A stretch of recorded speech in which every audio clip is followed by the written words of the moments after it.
Good morning, everybody. It is still morning, believe it or not. I think that this virtual thing definitely feels a little bit longer. The days feel longer. So we are very privileged to have with us today Dr. HEKKIE van der WESTHUIZEN. HEKKIE has been around SAPIX for a very long time. In fact, if I think back to it, I think I've probably known HEKKIE for 20 odd years. I think that he was doing his CPIM back in the day when I met him. So we go back a long time, and we're actually giving our ages away here. So, which at this point in life, you really don't want to be doing. So HEKKIE has done some, he did his doctorate on PhD on leadership development. So he's going to talk about leadership development process maturity. And I think that leadership is becoming more and more important as we move and we progress into the future. It's no longer a case of, people can just lead by trial and error. You've got to have a specific set of skills. You've got to have a specific, path that you need to go on. And there are certain skills that you need in order to do this. It isn't just something that happens. So we did a webinar a couple of weeks ago with HEKKIE, and the messaging in there was absolutely incredible. There's a lot of good stuff to take away, and I expect nothing less from the session. And SAPIX are also running his workshop a little bit later in the year, at which point we will be making use of HEKKIE's book, which has recently been published. It's taken a many a year to get that done, lots of hard work. But HEKKIE's the type of person that once he commits to something, he sees it through. So he's really a good role model for the topic that he speaks about. So HEKKIE, I'm going to hand over to you, and we look forward to the message that you're going to share with us. Thanks, Tanya. Much appreciated. Right, I'm going to get right into it. Just share my screen.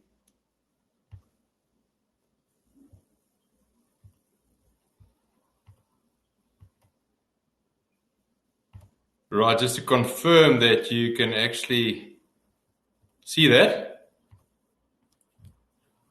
Tanya, can you just give me a thumbs up?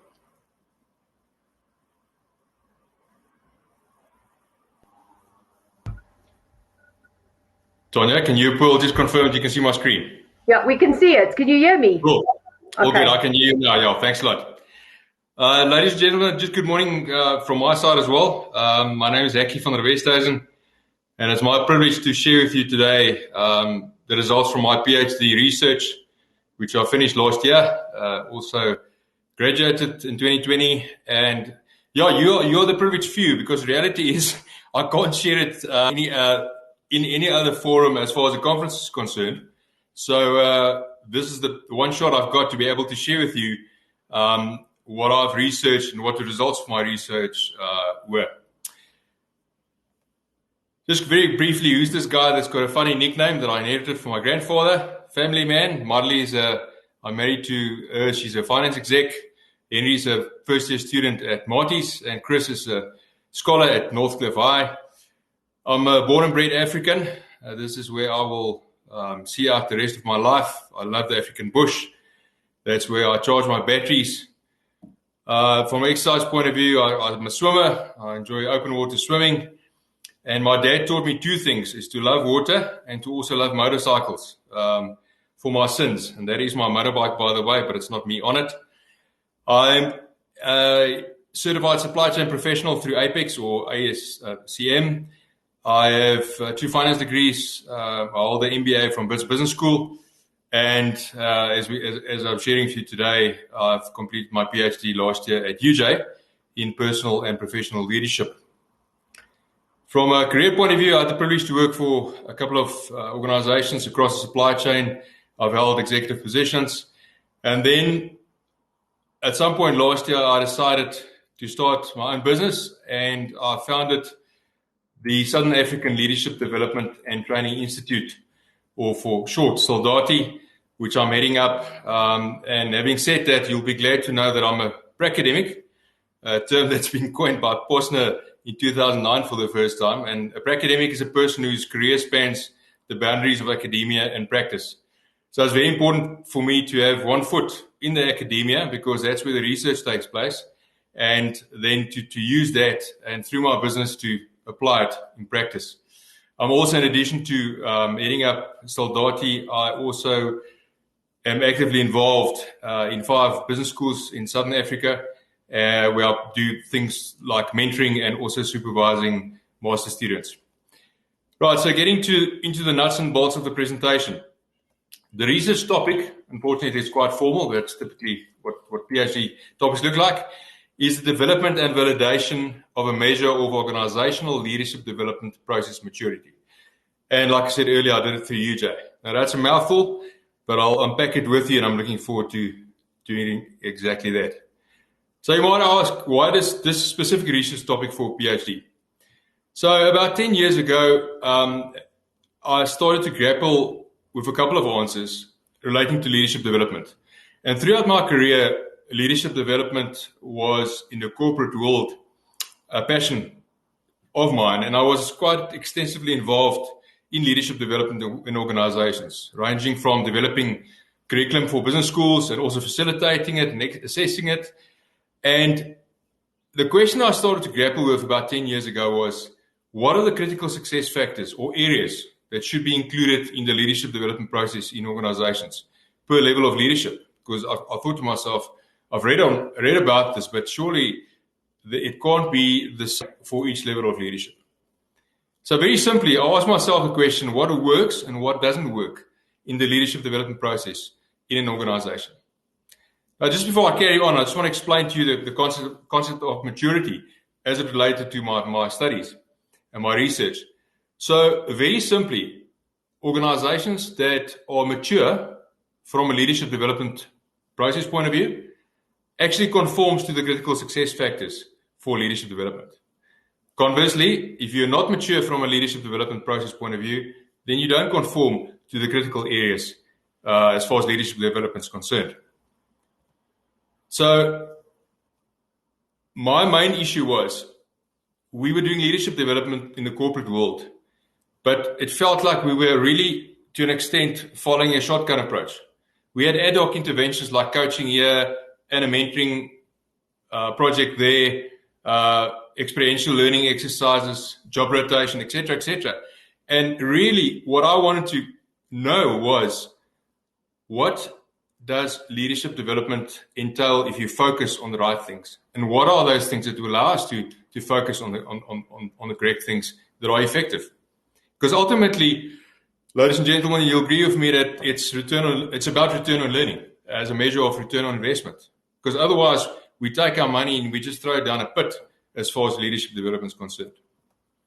So I said then, okay, I would love to research this, but I would only do a PhD if I conform to 2 criteria. And my first criteria was, it needed to be a passion of mine, and that box was ticked. And my second criteria was, I needed to add value.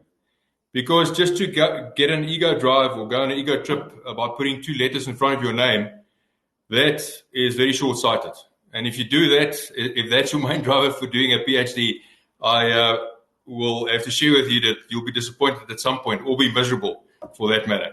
So I needed to tick the boxes to be passionate about my topic, which was the case, and it was critical for me that I could add value. And I'm, again, privileged to share that value that I've added to the body of knowledge from a leadership development point of view with you today. So just from a financial point of view, I would one day love to buy myself a brand new Harley Softail Slim, exactly that color, exactly that bike. And if I quantify what a new Harley costs, and if I would have taken Marley, hopefully post-COVID, and if we can start traveling overseas again, on a 3-week trip to Europe and America, those things combined is more or less what it cost me to do my PhD research over 5 years.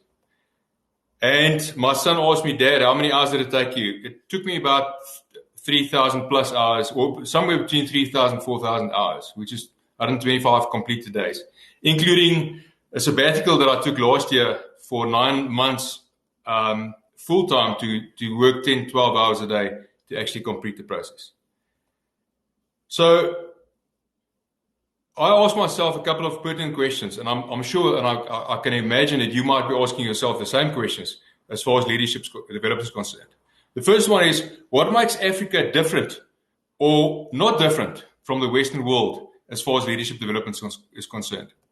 The second question that I was grappling with, how do we define the maturity of our leadership development process in any organization? Then also, how mature is the organization that I used to work for and that you might be working for from a leadership development point of view?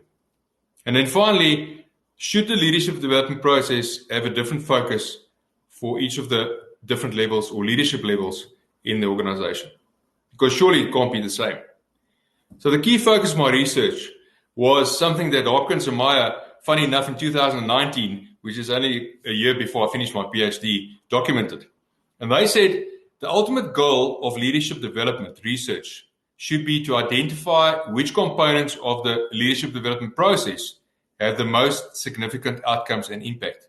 And that's exactly what I wanted to achieve my research, and which I can share with you guys today. So why? Why is all of this relevant, and why is it pertinent, and why are you actually attending the session, and why am I presenting you?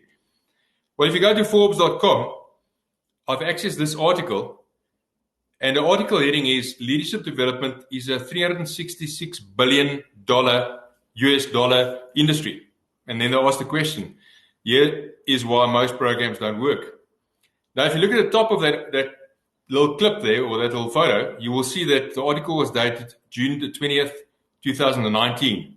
And I think that's perfect, because after that, the industry size from a leadership development point of view would have obviously been skewed from a COVID point of view. So that's pretty much an accurate assessment of the size of the industry. And that's massive. And I mean, if we, again, throw this money in the wrong pit or down the pit as opposed to applying it to the right areas, that would be a huge mistake from a financial point of view and otherwise. So the focus of my presentation is yes, I need to share with you, and I want to share with you my methodology, but I want to focus there. I would love to focus with you on the results. What has actually come out of my research? Which contributions have I made? And more importantly, how is it pertinent to your organization? So you can take this away and actually go and apply it to assess if your organization is mature, or to what extent is it mature from a leadership development point of view. So just quickly to sketch for you the geographical context. So I'm an African, I'm a Southern African, and therefore, obviously, my focus needed to be on this geographical context and this subcontinent of Southern Africa. So in a PhD study, like any study, I suppose, it's important to ring fence your study. Otherwise, very quickly you get scope creep and you actually never finish, and you lose motivation and you just stop at some point. So my focus was literally around the 5 countries in Southern Africa, which is defined by the United Nations as Botswana and Eswatini, or the old Swaziland, Lesotho, Namibia, and then South Africa.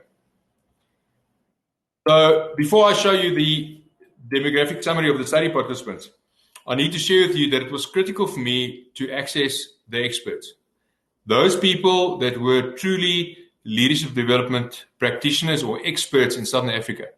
And I've came to these 9 participants, which I'll show you now, mainly through a process called snowball sampling.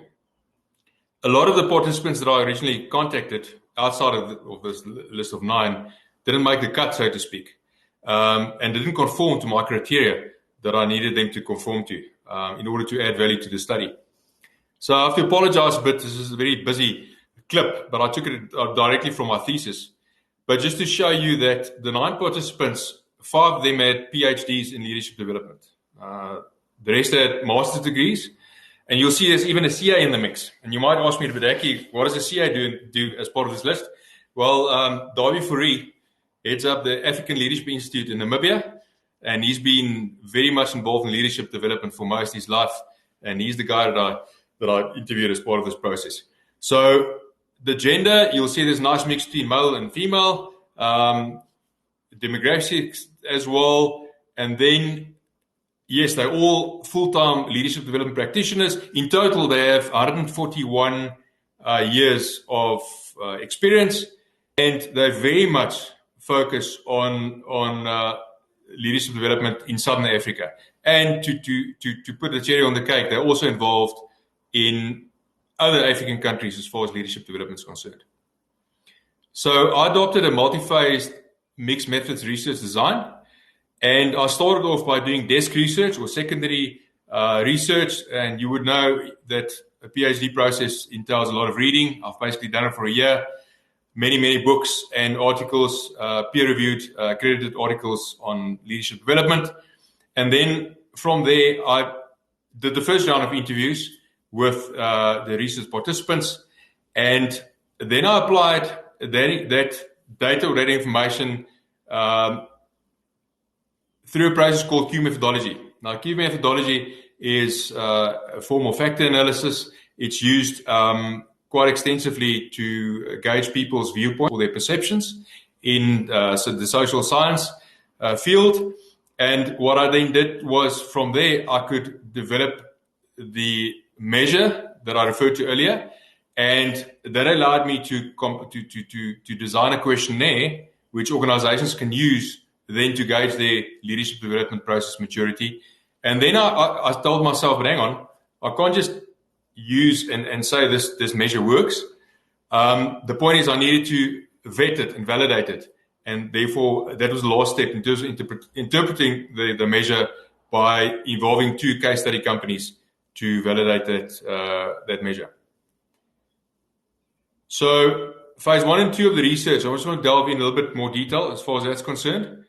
So if you look at the top left, research objective 1, RO1, was then accomplished by me identifying the 55 leadership development process maturity areas from existing literature, which is typically Eurocentric. And by Eurocentric, I mean from Europe or North America.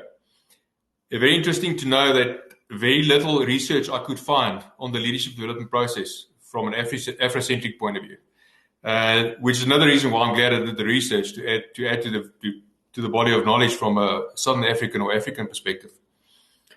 Top right, the first primary research phase was then to use the 55 existing Eurocentric areas as a base from which I could extract 10 themes. For example, I could allocate those 55 Eurocentric areas across themes like management support, like culture in the organization, like leadership development methods, etc. So I extracted 10 themes.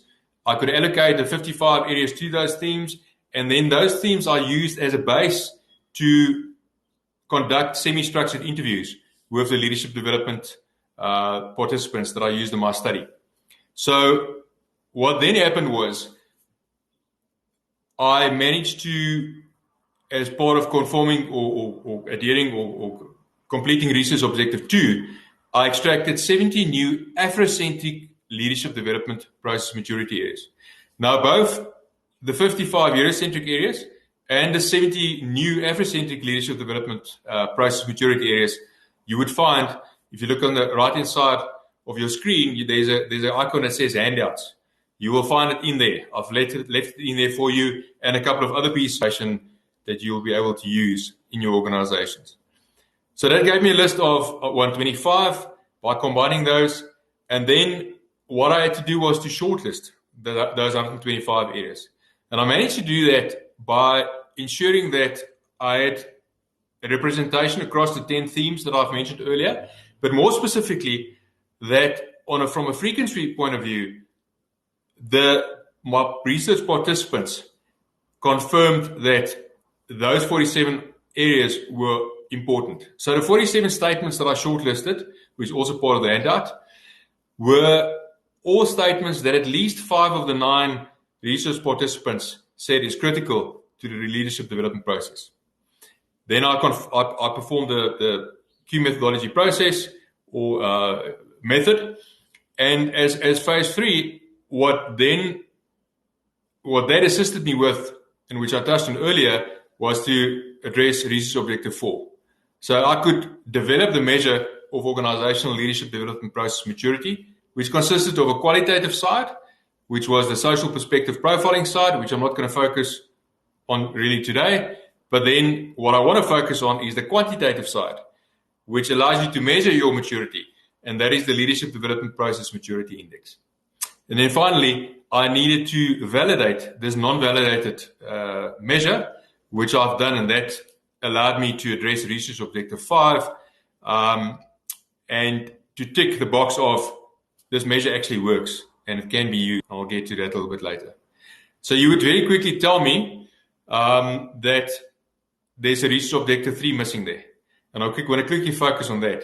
So research objective 3 was saying, and I was asking the question, how does the Afrocentric and Eurocentric leadership development process maturity areas actually compare to each other? So before I get to that, I want to mention to you that 51 of the 55 original Eurocentric areas were vetted by the research participants. Okay, so they were saying, yes, there were 70 new Afrocentric areas that we identified, or that we are identifying, but of the 55 original Eurocentric areas, 51 are also applicable to an African or Afrocentric context. So when I compared the 55 Eurocentric areas to the 70 Afrocentric areas that were identified through the interviewing process, then it was clear to me that the Eurocentric areas were more process-related and the Afrocentric areas were more people-related. Now, there's no wrong or right here, but the point is, and if we refer to the literature as well, many authors have asked that these two areas be combined. The Western world and the Afrocentric view be combined to be able to form a stronger solution, if I can call it that. And that's exactly what's happening here. So we managed to take the one side, Eurocentric is more process-related, and the other side, the Afrocentric viewpoints, and we managed to combine them into one solution. So this validated previous claims by other scholars like Hoskins, who also said that the Eurocentric viewpoint is different than the Afrocentric viewpoint. I want to quickly run through these statements with you because this is just to my point. If you look on the left-hand side, there are 3 Eurocentric statements. First one is each organization should have a customized leadership development model or framework. Secondly, formal and informal leadership development experiences are required as part of the leadership development process. And then thirdly, technology should be incorporated into the leadership development process. Now that to me, and you hopefully will agree, that's very much process related. On the contrary, on the right-hand side, there are 3 examples of the Afrocentric statements that were identified as part of the new 70 areas. First one talks to Ubuntu. And for those of you who don't know what Ubuntu means, if you're not from our geographical context, Ubuntu simply means I am because you are. So it's a community-based philosophy, which basically says we need each other. So the first statement reads, the principle of connectivity between people and the Ubuntu philosophy should be incorporated into the leadership development process. The second one, for learning in the leadership development process to be most effective, it needs to occur by taking developing leaders away from the workplace to an atmosphere, to where an atmosphere exists that is supportive of structured learning and development. And then the last one says the ultimate purpose of the leadership development process should be to develop leaders that are whole and complete. So you would agree with me, I hope, that is much more people-related than the Eurocentric statements on the left-hand side, which are process-related. And I think that's a very key and important observation. So the primary outcome of the research, like I said, is to develop a measure of organizational leadership development process maturity. The social perspective profiling qualitative side, like I said, I'm not going to focus on. It very much correlates and supports the quantitative side, which is the leadership development process maturity index, which is much easier to use for you as an organization to interpret and to gauge your maturity from a leadership development process point of view.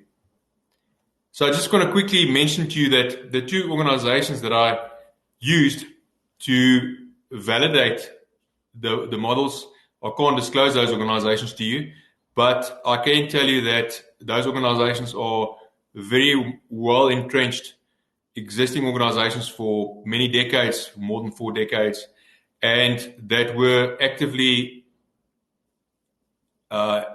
practicing leadership development as a key process in the organization. So that's just very briefly a profile of those two organizations. The first one is from the manufacturing industry, one of the biggest manufacturing companies in the country. Other one from the financial services side, large quantity of people that they employ. But very importantly, they both operate and have operations across Southern Africa. One is privately owned, the other one was a listed company, or is a listed company. And like I said, they've got many years of service that they've been operating in Southern Africa.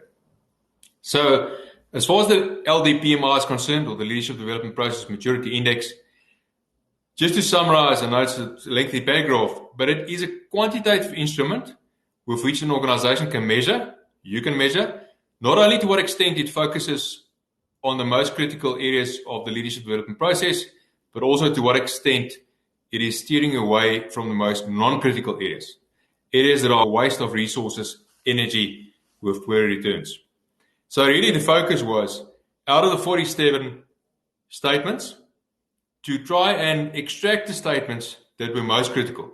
All of them were critical because they were all important. They came from a pool of 125, shortlisted to 47, but look at the terminology that was used in Q methodology. Most critical versus most non-critical. Not least important or unimportant, most non-critical. So really the measure tries to take the efforts and the energy to focus on what's most critical. So practically the scores of this index for each of the levels of leadership could then be used to drive the right organizational behavior and focus, in other words, with the leadership development process.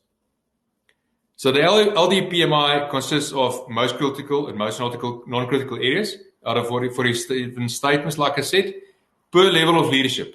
And that's critical, ladies and gentlemen, because again, if you employ or deploy a specific method or approach to one level of leadership, it's not necessarily the truth that it will be successful in another area of leadership. Let me give you an example.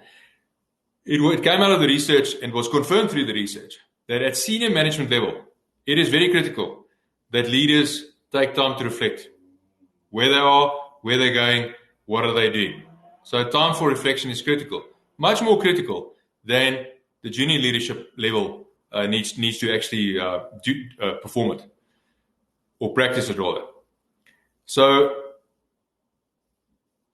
the assessment of the maturity is based on a questionnaire with different scoring criteria, and as follows. So, and all of this will make sense to you just now, if you can just bear with me a little bit. So if your answer to the question, and the question is obviously based on a statement, it was yes. If it was a most critical statement, then you would score 2 points. Why? Because that's exactly what you want. You want to focus on the most critical areas that's required to be successful or mature from a leadership development point of view. If you said no to a most non-critical area, then you got 1 point. Why? Because you are steering away from things that won't add value, that will actually waste your time, which is a good thing. If you answered no to a most critical area, you got 0 points. And that's quite obvious, I think, because you're not focusing on the things that are most critical.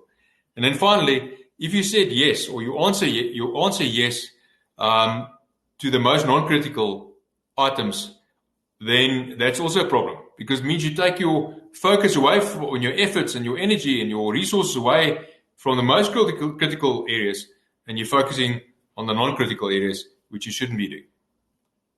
So how do we apply this tool, this leadership development process tool or index tool, to your organization? So the question I've got for you is, how mature is your leadership development process? And you might tell me, HEKKIE, I haven't got a clue. So I would be able to tell you today how to gauge that, like I said. And there are 3 dots on the right-hand side, and that's to remind me and to remind you that if you don't agree with my research results, please don't tell everybody out there, this oak hasn't got a clue what he's talking about. Because when I did the research, I was a semi-boffin or expert. Yes, now I'm a boffin, but the point I want to make is I was the guy that did the research. But the research I got from guys and practitioners that knows what's happening as far as leadership development is concerned in the Southern African subcontinent. So the issue is, where should we focus and where should we not focus from a leadership development point of view? So you'll see, like I said earlier, the second handout gives you the questionnaire per level of leadership. And what I'm going to do now is just to show you how to apply those index scores. And when you get the questionnaire, how to actually use that questionnaire. So unfortunately, the floor platform that we're using can only allow for the upload of PDF documents. So the second handout is actually available in an Excel format. And if you are interested in getting that Excel format, obviously at the end I will share with you my details. Please drop me a mail. I'll gladly forward it to you and email it to you. And I want to please invite all of you before we carry on. If you have any problems in using this tool or this index to measure your maturity from a leadership development process point of view, please do not hesitate to contact me. I'll gladly assist you in doing that. In fact, if you are interested in it, I can take you through the questionnaire and I can interpret it for you, and I can give you an answer if that would make life easier for you. So I just want you to note something which is important, because otherwise you might think there's something wrong here. So first of all, the different leadership levels do not have the same quantity of questions. Okay, and that's just the way the process through key methodology worked. There were statements that eliminated each other per level of work, and don't want to go into the detail and bore you with that. But the point is, each leadership level don't have the same quantity of questions. The second thing I want you to please take note of is the fact that these questions or areas are different per level of leadership. Okay, they're not the same. And that just proves the point that leadership development is not the same when you compare one leadership level to another. So I want to share with you an example. So and it's actually a nice example in the sense that it covers all four types of scoring criteria, index criteria as far as the scoring is concerned. So the first statement was statement number 22 out of 47. It was question number 2 in the questionnaire, and I just deleted the lines for this middle management level, which I'm showing to you now, which you'll see in the handout number 2, just to ensure that we've got a representation across the different possibilities. So the first question asks, again based on the related statement, just in a question format, does a developing leader co-create his or her individual leadership development plan in your organization? And for this organization, which was the case study organization, the answer was yes. And therefore, the organization scores for that question 2 points, full marks, well done. The second question, which was statement number 42 out of 47, which was in fact question number 6 out of the total questionnaire for this middle management level, was, is job rotation incorporated into the leadership development process? Now, you might think absolutely it needs to be for middle management. Well, the expert seems to differ. They're saying, yes, it's important, it is critical, but it's most non-critical. If you have a certain amount of resources and you want to focus from a leadership development point of view, that's not where you want to focus. You want to focus on the things that are marked in green, because those are the most critical areas. So in this case, it's a red item, so it's most non-critical. The organization answered no, and therefore it's good. It scores 1 point because it's not focusing its efforts on that side of things. Statement number 4, which was question 8, in the middle management questionnaire, asked, does each leader have an individual development plan or leadership development plan that is revised over time? And the organization answered no, which is a problem, because clearly it is critical to the success of the leadership development process that is incorporated and included into that process. And then the final one, in terms of my example, and again, in handout 2, you will see the whole completed questionnaire for each level. The final question is, does the leadership team that drives the leadership development process consist of good leaders with a long tenure in the organization? So the answer was yes. And you might say, but hang on, it makes logic sense that it should be the case. Yes, it might. But the point is, it's most non-critical. So you don't want to focus your efforts there to make sure that you find the guy in the organization that is well respected and that is a good leader and that's been around for 20 years to actually drive the leadership development process. Because it's not necessary. Because it's about the process and it's about the execution of the process more than the person that heads up that process. So the answer here was yes. And therefore, the organization scored 0. Because again, they should rather focus their efforts on the green areas, which are most critical. So, where does all of this fit in and how does it end? So, as far as the scoring summary is concerned, this is what the scores were for the case study company that was the first case study company that I used to vet the tool.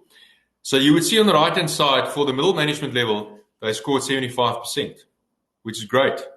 And the interesting thing, and that's gives me a lot of reassurance and a lot of comfort, as opposed to have been doing research for 4 years and it doesn't work out, is that this organization confirmed that all their efforts and their energy and their resources are mainly focused on middle management leadership development, which aligned to what the scores were from this quantitative side of the tool, being the index. In this case, this organization doesn't really focus on junior management because they just feel that junior management they're busy finding their feet. And as far as senior leaders rather is concerned, they pretty much adopt the approach that they go through an extensive process to employ the right leaders, also through detailed psychometric testing, and then they assume that leader doesn't need more interventions. That leader should be at a level where he or she operates independently and actually look after their own leadership development, which I believe is short-sighted and is not sustainable. So on the right-hand side, you get scores, percentage scores per level of leadership, but then also for the total organization when you average those scores out. And I'll show you now how to interpret that. So when we look at the maturity dimensions of the leadership development process maturity index, this is what we get to. Okay. So in other words, remember the score of 75%? The score of 75% gives us a level 3. In other words, it's established from a leadership development process point of view. So the question is, what do I need to do to get to the next level? Well, here's the interesting thing. Because of the scoring and the heavy emphasis on doing the right thing and focusing on the most critical areas, it's as simple as look at the green areas. And I'm saying this for your organization as well. And make sure you conform to those. Because typically if you conform or convert a green area from a no to a yes, and you are starting to focus on those areas, you will very quickly find that you progress to the next level from a maturity dimension point of view. And you might ask me, HEKKIE, but why if you get on the left-hand side 0 to 35%, you score a 0? My answer is very simple. If you think about the way the scoring works, if you say no to all the questions for a specific level of leadership, in other words, you're doing nothing, and you are saying no to a most non-critical area, then you still score a mark of 1, remember? And if you add all those up, you actually get to 35%. And the point is that if you do nothing, you could potentially score up to 35%. And that's why there's a threshold and where the scoring actually starts from a 36% level, which then gives you a level 1, which is literally the entry level from a leadership development process maturity point of view. So I'm getting towards the end of my presentation, and I want to share with you the most critical statements across all levels of leadership. Okay? And to me, this is really the acid test that you and I need to look at today. These or statements were unanimously across all the participants that I've interviewed and across all the levels of leadership being chosen as the most critical areas for leadership development success. And here we go. So the first one is there must be alignment between the leadership development process and the strategy of the organization. Second one is each leader must have an individual development plan or leadership development plan, which needs to be revised over time. I touched on it earlier. It's critical. You can't tell them what they need to go through from a development point of view. Yes, you can give them the feedback from things like 360-degree assessments, but that's part of the process. The reality is, me as a developing leader, I know what my shortfalls are to a very large extent, and I need to give my input as far as that's concerned. And not only that, there must be a specific plan for me as an individual leader, because I've got different needs and requirements as somebody else might have that needs to be developed. The third one is senior management must provide long-term support to the leadership development process. So when I deal or engage with leaders or organizations to assist them from a leadership development process point of view, to help them facilitate and design leadership development processes in the organizations, I don't deal with anybody else as far as the first point of contact is concerned, other than the CEO, the MD. And there's only one reason for that, and that is simply this point.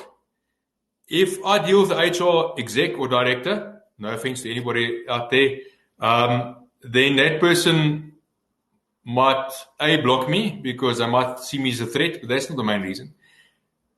They also need to support the process, but it's ultimately the guy at the top of the organization, at the helm, the CEO and the MD, that needs to actively drive through his whole exec team, including the HR exec and the whole of the rest of the leadership team.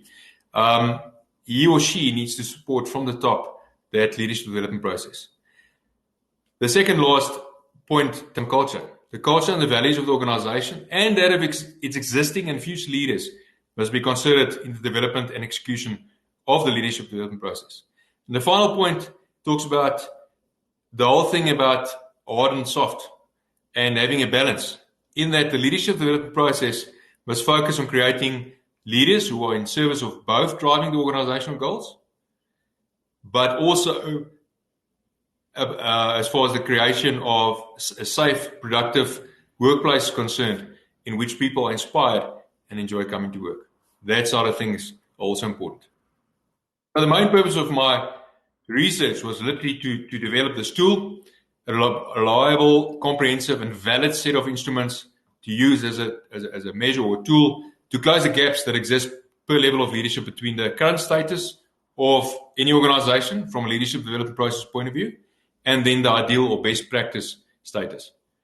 The main focus or the purpose of my presentation were two things. First of all, to show you that are attending this session how to apply this tool in your specific organization. And then secondly, to invite you to contact me if you need assistance in this regard. You might have gathered, but I'm passionate about leadership development. Part of my job as heading up SALDaTI is not only obviously to make a living, but actively to drive leadership and to develop leaders in our Southern African subcontinent for the sake of our sustainability first and foremost as a region. So that concludes the formal part of my presentation. And before we get to questions and before I finish off, I just want to mention or confirm what Tanya referred to earlier. And that is that another area of my focus and another area that I specialize very actively in and have been doing for many decades is the whole topic of self-leadership. Because I believe you can't lead self, you can't optimally lead other people. If you can't lead self, you can't, frankly, live the best life that you potentially can live. And SAPIX, in conjunction with, in partnership with SALDaTI, are presenting this workshop. The first one is in September, and literally going through my book and addressing all those topics around self-leadership. So if you're interested, please consult and register. We would gladly welcome you, and it would be great if you can join us for these workshops. So all it leaves me then to say is, monster big thank you to all of you for your time and for listening to me today. please feel free to email me at HEKKIE@SALDaTI.com. My website address is also SALDaTI.com. That's my cell phone number. Please feel free to contact me. And then I'm pretty much going to stop sharing and hand back over to Tanya, and I'll be gladly fielding any questions that you might have as far as my presentation is concerned. Thank you, HEKKIE. It is, as always, informative and insightful, and I think a lot of value to be taken away from that. Are there any questions? Because if there are not any questions, I'm going to assume that everybody's got this right off the cuff now and they all understand what's going on. Everybody's very quiet. Too much content, Tanya, but everybody's they're welcome to think about it, and please connect with me and ask me afterwards. And I'm also going to room afterwards. Am I right, Tanya? You're going to go into your speaker room. Yeah, so can we pick room number 20 if anybody's got questions to meet me there, and then I'll gladly have a chat or two with you, and it'll be great to share some ideas around leadership development. Okay, hold on. There's a question here. Please advise if you have found that this works regardless of age group and generation. Yeah, so the focus was not, and the way I asked the questions to leadership development experts was not involving demographics from the developing leaders or their ages. It was literally, if I look at a specific leadership level, regardless of any of those aspects, what would the feedback be? So it was very much focused on leadership level, regardless of age and demographics and background, etc., etc., etc. Turn off my mic. Okay, here's one. Okay, so the question is then, so this can be applied across the board. Correct. And again, it's feedback from guys that specialize this on a daily basis as a full-time profession, and in terms of their extensive experience, what the feedback was, and the way they experience it. Okay. Question: can leaders be made, or are they born? So, very good question. And I can, not only because I head up an organization that does leadership development, but I think if we think as humans that we can't develop and that we can't be developed, then we are very much selling ourselves short. And then actually all of us can pack up and go home, because you know what? If somebody else say you're a dud, to put it very bluntly, you're going to believe that. And if you feel you can't be developed, you're going to believe that. But I can assure you that all of us, and I can share many stories in my own personal life, where I was a dud at varsity and was chased away by tucks at some point. And I didn't believe in any of the stuff that I'm living for at this point.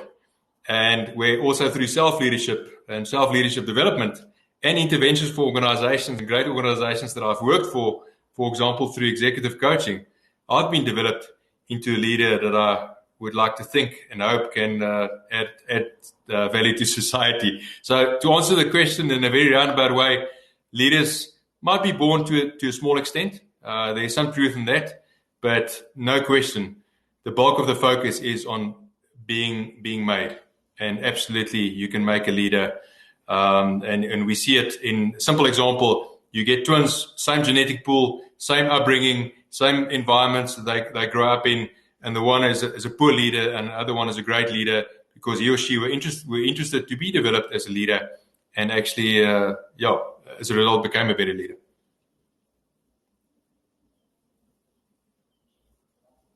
You're on mute, Anna. I'm telling you, I need to press a button or something. Okay. The research focused on the existence of development programs and not the quality of the programs, which may be another topic for discussion. Yeah, so I think to an extent, those two things are intertwined. So the research focus was literally on, again, what works and what doesn't work. And I think if you take into consideration the green areas that I've showed you, that's part of handout 2, and you focus on those areas, that will have an absolute impact on the quality of your leadership development program or process, and also on the net results that you actually yield from that process or that program, if that answers the question. Okay, does that answer the question? Can I get a thumbs up there?